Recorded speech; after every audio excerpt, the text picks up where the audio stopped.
Course tours are presented at the Moodle Exchange Conference to share well-organized courses with interesting designs. In this tour, Ignacio Dominguez presents his elective course, Applied Web-Based Client-Server Computing from the Computer Science program. This course uses Moodle in advanced ways and has innovative uses of the Moodle Course Roadmap tool. This is an elective class that I'm teaching in computer science. It's a 300 level class. I typically have about 70 to 75 students. And it's a class that is fully ungraded, but it's also flipped. So students are expected to watch some videos before they come to class, and then we will do activities in class. You've seen many classes that are organized in terms of units or perhaps in terms of weeks. This one is actually organized in days by days. So every day we have some materials organized by days. And I group those days in different stages. So as you can see here, this is stage one. First stage of the class is called Simple Websites. It's a web development class. So they develop, the first assignment is creating a newspaper landing page. And then they have to create a dashboard, the layout of a dashboard. So I organize this in 4 stages. And each of this stage, again, is organized by day. So I have 4 stages in the class, and I use the Moodle Roadmap to organize these stages. So I have these 4 stages, and these stages, the colors that you see here, so stage 1 is that blue, then stage 2 is teal, whatever that color name is, and then it just changes colors. So then I organize the days by those colors. I also provide color coding so the students can follow the organization of the course that way. So this is a flipped class, and I expect students to watch those videos before class, so I have this layout for them. This is like the weekly learning schedule. And you'll notice that within each day, we also have some what we're called learning steps. So each day is subdivided into the activities that they're expected to do. So for example, on day 1, they go and do the online learning piece. So the conceptual learning is what we call it. That's where they watch videos before they come to class. It's called conceptual learning. So they are expected to complete this maybe the day before or a few days before they come to class. Then in class, the activities that we do in class, that's what we call guided learning. And we use the color yellow and that icon to represent that in our Moodle page. So that's when we're in class. We meet twice a week, and we spend 75 minutes working on programming activities. So this is an applied class. So students work on programming challenges. And then we also have individual assignments that we call mini projects. They have to complete 5 of those throughout the semester. And we also have a group project. Well, they have multiple deliverables for that group project throughout the semester. So again, we use colors. So the mini projects use this icon, the blue icons, and the team project use this red icon. And they work on those activities throughout the week. So let me switch over to my Moodle site. So the first thing students see when they log into the Moodle site, the landing page, will have this banner with all of these icons. This is just a text field in Moodle. You can just customize the HTML. You can make it whatever you want. So here's a link to the syllabus that I host on GitHub. We use GitHub for version control. This is where students submit their code, and that's where I also provide the write-up for the assignments. So students have the ability to see the syllabus, so they can click here, and they'll get redirected to GitHub where the syllabus page is. You can see it here. But then on Moodle, they have, if you scroll down, they have this roadmap. And it used to be the case that Moodle will have a block that will repeat on every page of your site. Right? That's no longer the case with the latest version of Moodle. It only shows up on the main page. So because of that, I decided to also include those links of the resources that I had that previously were copied on every page. I decided to move those to the sidebar to the right. These are now called blocks. So you can have those blocks and configure those blocks so that they are actually displayed on every page that you visit on your Moodle site. So I have the same icons that I have here that I used to have on every page. I now move those to the right, and students can see those here. And those blocks you find in Roadmap. The blocks are these at the right. So you have here the block for course resources and the block for instructor. These are called Moodle blocks that you put on the right side menu bar. And that's These settings? Yes. So when let me open up edit mode. So typically you'll have, it takes a second to reload. Yeah, so here on the right-hand side, you have the ability to add a block, and then you can specify the type of block that you would like to add. The ones that I have here is just a text block that allows you to provide HTML. And then I customize how the content and how it looks with some styling. But it just can be links. Those are really pretty. Thank you. Like, what's the code? Do you know? I'm happy to share that, and I've shared it with other classes. Yeah, if you send me an email, I'm happy to share the HTML that I use. Welcome to what a web developer uses. It's a web development class. Can't we just have have some code that we could do? That's so pretty. I like Can I that. jump in real quick? Go ahead. Something to mention is that on Delta's Teaching Resources website, we have an article called Spruce Up Your Moodle, which provides you with a course library for different elements you can use to copy HTML to your Moodle page and include interactive elements like Ignacio has in his course. I mean, I used a little bit, not that much. I'm happy to share. You can send me an email. I can send you the whole snippet with the styling and everything.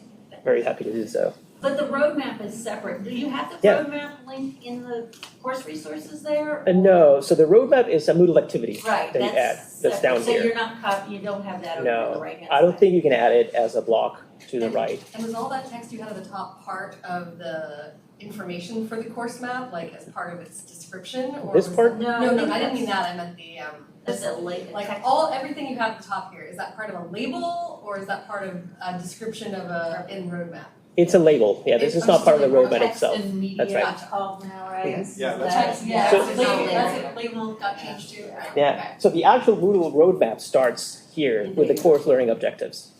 And But that's it's just always got a open? single dash across Yeah. rather than its own separate looking Yeah, thing. how did you, never mind. I can show you. It looks like it's all one. Yeah, it does. And you have it, the roadmap always open, so students don't have to click on it to open it. By default, it's always open. Yeah, and I think you can click on it and it closes. Oh.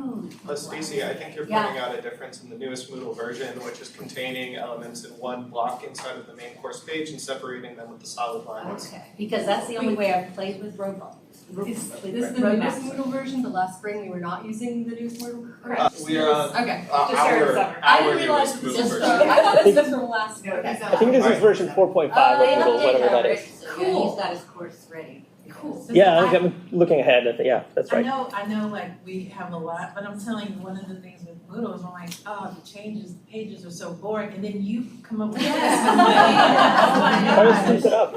So another nice feature of the Moodle roadmap is that it also has the ability to link to the specific topic. So for example, if I want to jump to a specific day, I can just click on the day. And that, I guess, avoids the issue of having to move things to the bottom. You can just click, it's always at the top. So you can always click on that link and it sends you to the right topic. Another thing that I added to the Moodle site is, if you notice here on the course index, so that's the left navigation menu, I have a little script, so I basically hacked Moodle to remove the nested items, so I can always show the topics. Students can just see the main topic without collapsing automatically. Just by default, it removes the nested items, and just you can link to the specific things. That's nice. Can you get it to not turn on those text and media blocks all the time when they're? I don't know about that. When I duplicate it, I mean, it's okay, it's okay. So the topics themselves are the days. So if you scroll down here, the first couple are for the assignments. So have all the mini projects. So these are Moodle quizzes. Those are grouped in this topic, and the team project assignments are grouped in a team project. And you can see that they are color coded as well. So the blue icon here is for mini projects, and the red is for team project. But then each individual topic that again I'm organizing content by day are color coded as well. So the first few, I think the first 7, are color coded in the same color that the stage 1 color uses. Right? So then stage 2 is going to be that color, and then say stage 3 and stage 4. So students can very easily see, what belongs to what stage of the class. And after each of these stages, I guess I should show you the beginning of the class. So the beginning of the class, day 1, students have this introduction. So like I said, this is an ungraded course, so I have some information about the course. Ungrading, I have Lisa's video linked into my Moodle site as well. Some information about ungrading, the expectations about how to submit the grade proposal, and a distribution of the expectation of effort that goes into each component of the class that helps them figure out how much to allocate that component of the grade they're proposing. And then I have in my grade book, I have the ability for every assignment, instead of, we're not using grades, we're using self-rates. The students have to rate their assignments in terms of whether they meet expectations, they exceed expectations, or they do not meet expectations. So I have that as a scale in my gradebook, and then whenever students submit an assignment, they get to choose one of those 3 options, whether they believe their assignment meets, exceeds, or does not meet expectations.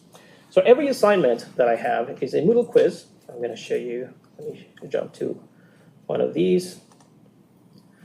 So let's say, for example, the second one Every assignment has the ability for students to submit. So this is a description of the assignment. They can submit a video. So instead of them providing a written reflection or something like that, I ask students to record a screencast of a demonstration of their implementation. So their code artifacts, anything that they produce that is an actual piece of software, they submit that through GitHub. That's where the code goes. But then they have to record a demonstration of their assignment running and meeting all of the expectations of the write-up. And they record that through any tool that they want. Typically, they can use Zoom, they can use a Panopto. Whenever they have a video, they upload it to Moodle. And then we review that video, and they get the chance so we provide feedback on that assignment as a whole as a comment on the Moodle video that they uploaded. So that goes over here. And then they upload the video, and they get to rate their assignments. So in the Moodle gradebook, they see meet expectations, exceeds expectations, or do not meet expectations. They do not see any grades at all. So they see their self-rates throughout the semester. So let me show you now one of the days. So we can go here. Let's go to day 2, for example. So like I said before, we have, well, of course, the beginning is the learning objectives for the day. And we have a brief description. At the beginning, we have some tips for success for both the class overall, but also for the expectations on each of the items that they have to complete, so the guided learning, the conceptual learning. So I do use activity completion flow to limit access to the materials. So I don't want students to be looking ahead at future days. So I have them logged by date. So each day will open at a specific time. Typically, the class runs until 11:30. So I have that open typically at 12 on that day, so they can start working after class on the feature or the day of the following unit, basically. So each day, each conceptual learning piece will have a series of short videos. So this is the conceptual learning, the thing they do before they come to class. So they have to watch typically 3, maybe sometimes 5, very, very short videos. Sometimes they're 10 minutes long at most. Some of them are 3 minutes. And they have to watch them in sequence as well. So I have activity completion so that it limits, it prevents them from skipping ahead to the next video until they have watched completely the first video. So after they complete these videos in the series, there's a little quiz for them to check their learning. They can complete the quiz as many times as they want. They can rewatch the videos as many times as they want as well. The expectation is that they will, so I don't give them the right answers on the Moodle quizzes because they have these short videos that they can always refer back to. I want them to look back at the video and revisit the material if there's something they're not really understanding. So I have all that set up, and then because all of these have the activity completion, I put them in my Moodle Roadmap, and then Moodle tracks whether they completed them on time, whether they completed them at all, and how many they completed. So they give them the little star on the little roadmap circle if they have completed the activities on time. Yeah, go ahead. Is the completion just a student marking it? No, not for these. These have to watch them. So they receive a grade basically, which means they have answered all the questions on the PlayPosit. Right? That's PlayPosit, yeah. And yeah, I've had to put in just a question at the end that's kind of silly sometimes to Right. To get that grade because Yeah. it doesn't. I'd love to have it watch the whole video. Yes. There's not that option. But Oh, it's just so the colors you like make the HTML blocks and then you picked all the like NC State colors. You did all that yourself, right? Yes, but I do have, I'll talk about this later, I do have some way to sort of automate this so Okay. that if I want to change a color, for example, Moodle changes the roadmap and they use a different color now, I can just change it in one place and it gets replicated everywhere. So yes. quick question about roadmap. Do you check completion through roadmap? Or do you, like if you wanted to see completion I for a don't. I student? believe there's a way, and you can confirm there's a way for you to see a completion report for a student. But I typically ask my students at the end to submit a screenshot of their own roadmap as a Moodle activity. Because I mean, you can go to the report. You can go to the report. Yeah. I don't think it shows you the same view with the icons. Right, yeah. Yeah, I can confirm that in the reports tab of the Moodle course, there is a list, as long as activity completion has been added to an activity in your course, an activity completion report that will show you in a spreadsheet-like view the list of all the students in rows and the different activities in your course as columns, and you'll be able to see whether they have or haven't completed it, and can also manually mark them as completed in case maybe a technical glitch occurs. But there's not an instructor dashboard for the Moodle roadmap, so Right. you don't see Right. the same way that the roadmap That's what I is. was kind of wondering. Yeah, Yeah. You made it sound like you could, but the students see Which, that. yeah, the roadmap. students see that, which is why I asked them to share a screenshot of their view. Yeah, that's nice. Yeah, so just for clarity. So they complete these activities before they come to class, and then during class, we have a series of activities. I open these as we go. These are activities that are also on GitHub. So students get to complete this, and they have to manually select here that they completed them. So they have to click the check to complete them. And then as they do so, it also gets added to their roadmap completion. The same thing goes on for mini projects. So sometimes the mini projects, they have multiple weeks to work on these individual assignments or team assignments. So I still want to have them do something or keep track of their progress on that mini project throughout the week where they don't have anything to submit. So the way I do that is I have these checklists. So it's not really a Moodle checklist. It's more like an informal checklist. It's a list of things that you should do on this particular day. Sort of to help students keep track of their progress, make sure that they're not falling behind, and sort of setting up expectations of where they should be as we are moving through the material. So I have these checklists that students also manually check for every day. And that's true for both the mini projects and the team projects, so depending on where they are. Typically, they have to submit something every week. There are a couple of weeks in the semester where they don't have to submit anything, but they still are expected to make some progress towards those deliverables. So that's a way for them to check that they're making that progress. Yeah, a couple of links at the bottom to go back to the top. Yeah, go ahead. Question, so the submissions are all in GitHub. That's right. So the students have to come back to Moodle to click on these Mhm. things, and if they don't in time. So the activities that we do in class are designed so that they can be completed in the time period that they have. But I still give the students the opportunity to submit those by the end of the day. So they don't have to complete them in class. If they are struggling with technology, they run out of battery, something like that, they have until the end of the day to complete those. And they typically do. Sometimes I forget to open an activity on Moodle, because if I have multiple, I might forget to just open them, like see them, for them to see them. And they remind me, I need to check this so I can get my star on the roadmap. So they keep track of that. But yeah, they have to do it manually. And there's no really a penalty for not completing or getting all the stars on Moodle. As long as they completed the activity and they can demonstrate that when they propose their grades, that's all that matters. Why is the roadmap not integrated Into this page? Right. That's a change that they made in the latest version of Moodle. It used to be the case that the same block would replicate on every page, every topic page, but that's no longer the case. If we wanted it, we can. I don't know, maybe you can add another one on every page. Couldn't you just put it in the course resource, add a link to it in the course You resource? could, Well, I think once you log in, it's still, you can't, because I was just looking at it, I don't think you're aware to. Well, no, I mean, he's already got those links that are internal. I mean, you can have an internal link in the course. You in your could, course yeah. resources And you have it too. here, right? So you can click here and you get to the main So I would page. put roadmap, come up with a cool little, I don't know, I just think that the students would need that now that you don't have this. Yeah. Or you could change to view everything on one page. No, I think that would be too much because so you could Yeah, I just know, saw I one day, day two had all of those materials. Right. You can think of that, duplicate or replicate it 27 times. Yes, That's a lot. And this adds a lot, so. So I think, You need a link in the. yeah, we have this link at the top here where they can just go back to this page where they see the You roadmap. might wanna add the word roadmap. Maybe over here, yeah, add another link where they I can, would, yeah. Yeah. I wanna go back to it anytime, so, work in progress. I don't know.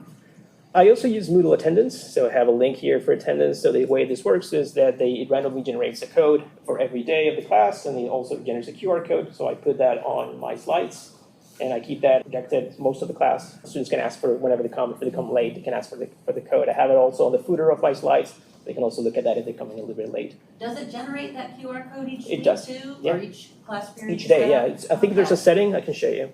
How does that rotate over when you copy the course? I guess you have to change all the dates. I think if you copy your course to a new semester, it try to makes the best estimate of Yeah, what the and dates it's will be. Sometimes some of them are accurate, some of them are not. So you can just create them, and there's a way for you to create multiple sessions at once. So you can just say repeat the sessions every Monday, Wednesday, and then there might be a couple that you need to delete for breaks or holidays.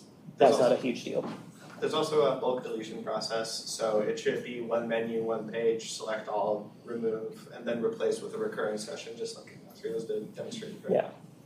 And who's more likely to use when it comes to faculty, more computer science? You know the percentage of faculty I don't that know, uses maybe Moodle? someone from Delta will know some of the metrics, but I it's, was gonna say, like, so actually getting going with it, it's not hard to set up. Like, I mean, I think Ignacio used it on another level of integration. Yeah. But just doing a simple roadmap, it's literally like some links and you put, like, it's not hard to set up. Something like the course map, so. Yeah, it is a course map and you can pretty much, can you show them how to configure it? yeah, absolutely. There's an I interface. wanna see this though first, because I was like, I don't do that. Oh, the Oh, the attendance, yeah, you just create, You said it wasn't good, but It's I not, wanna know. it's not. It's- No, it's- actually, it works it's quite adequate. It's not great. It's adequate. The repeating for the session. Yeah. Did you say all it was the dates adequate? are not always concise. Oh, You know, it's like you still have to go in and remove or whatever. But you can also, But does it work well for taking attendance? Yes. You have that. Oh, yeah, once you, Okay. yeah, taking attendance, it's perfect.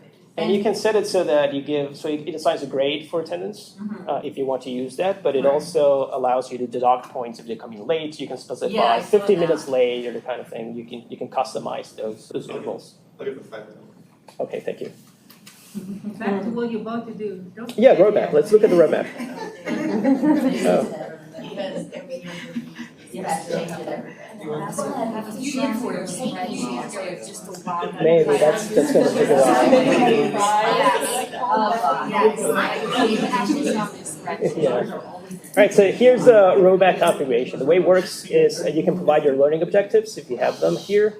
And then where you edit the roadmap, you can add these phases, and for each phase, it's basically a nested list. For each phase, you can add your cycles, and for each cycle, you can add your steps. And then you can select the activities that you want to add for each step. So basically, stages are like, have 4 stages, right? But then you have the cycles, which are the days, and then the steps are the things that happen within those days. So like conceptual learning, guided learning, and that kind of thing. And then for each of these, you can specify what are the activities that you want to track, so that if students complete those, or they're marked as complete, whether they get a grade or they mark them as complete manually, that will complete that circle, they'll fill out that circle for those activities. If they complete all of those activities, they get the little star if they do it on time. Okay, so all of the activities don't show up in the visual roadmap, No. but they're here for tracking. Well, you can keep track of them. Oh, okay. I can show you also here. You can keep track of those Because here. you had like a couple for each day, yeah, Yeah. you had 4, That's right. So each one of these are the steps, okay. I think. And then you can assign multiple activities for each of these circles. Alright, So for example, in the day that we have conceptual guided learning, we have multiple activities that we do in class. Then you have a little circle. If we have 3 activities, for example, they have to complete all 3 to complete that circle. And we have a pretty step-by-step user guide that we've gotten Yes. feedback from is pretty helpful if you're starting with roadmap from scratch. Starting it And you from could do it scratch. just for one module if it was freaking you out to do it for the whole class. Yes, getting started is the hard part. But when I once you get tried through to it, add one and hit the, use the help thing, it didn't give me any, there was no documentation in Moodle, but Because we it- have our, Because we made Moodle Roadmap at NC State. oh, So that's it's why. an NC State homegrown Oh, tool. it's special. it is very special. Okay, so we need that. By that guy right back there in the group chat. It's I looked at him really first cool. before I said, he did roadmap. Really, really cool. He has gotten better rather than. Tons of feature requests. Yes. Yep. Now, did I notice that you just have the course learning outcomes, you don't do, can you do learning outcomes for each stage in there as text or no? I don't think you can do Just that. that list of the course ones, right? That's accurate.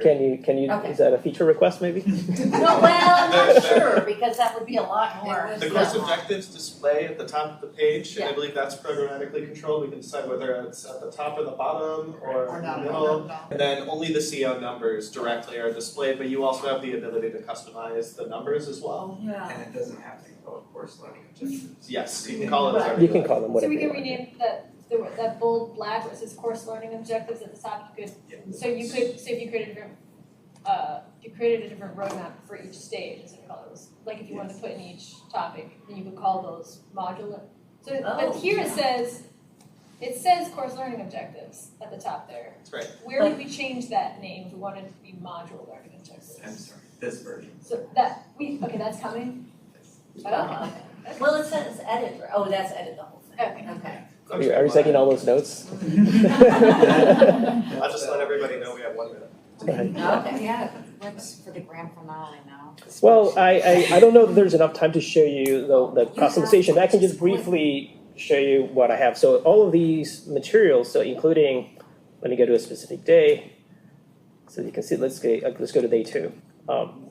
So here you have the learning objectives for that specific day. Yes. And there are also links here, materials, lesson videos, and links to those. There's also the links to the activities. All of those I have set up so that they are controlled through a spreadsheet. So instead of editing through Moodle directly, I have a spreadsheet, a course map spreadsheet that I can customize here. I can just change the values here, including the alignment between the course objectives and learning objectives, and then it automatically generates a script that populates Moodle from that. So you'll do that for all our courses, right? Maybe if I get some course That's release, cool. I might. So you can update stuff right in here and not have to go, oh. I'll be happy to do run a session and show you how to do that, but it takes a little bit of time, and it's not something that it's not as plug and play. There's some moving parts, but This it's is for inspiration. it's for inspiration. Yeah. So the nice thing about that is that if something changes, like for example, Moodle changed its layout, then you can change it in one place and it updates in every page in your course. You don't have to change it on 100 activities or something like that. So that simplifies things. Cool. I would like to mention one last thing. For any of the topics that Ignacio went over during our course tours today, please feel free to reach out to learntech@ncsu.edu or go to ncsu.edu/learntech for any questions you have about some of the instructional tools we have here. We offer one-on-one consultations, our training team does workshops, and additionally, Roadmap was developed as part of a DELTA grant, which we also have and has been a source of inspiration for really incredible course and instructional tools and new ideas that we've been able to add to our technology ecosystem.